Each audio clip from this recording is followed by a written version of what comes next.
Hey guys, আজকে সকাল থেকে ব্লগটা অন করেছিলাম। দেখো, এর হচ্ছে আজকে শরীর খারাপ, ভীষণ পরিমাণে সকাল থেকে বমি করছে আর চুপচাপ মনমরা হয়ে ঝিমিয়েছিল। তো এখানে বসেছিল, আমি ওর কাছে যেতেই ও পিছন ঘুরে বসে পড়লো। ওর পিছনে একই সুড়সুড়ি দিতে হবে, সেই কারণে সেটা আমাকে দেখাচ্ছিল হাত দিয়ে। তো আমি একটু গায়ে চুলকে দিয়ে সুড়সুড়ি দিয়ে চলে আসলাম। তারপর দেখো, আমি চান করতে গেছিলাম আর এসেছিলো আমার একটা পার্সেল।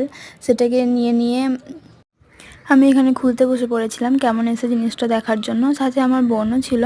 আর হ্যাঁ বলি, এটা আমার জিনিস না, কিন্তু আমার বোনের একটা বান্ধবীর। ও আমার অ্যাড্রেসে অর্ডার দিয়েছিল, আমাকে রিসিভ করতে বলেছিল, তো আমি যেটা রিসিভ করে নিয়েছিলাম।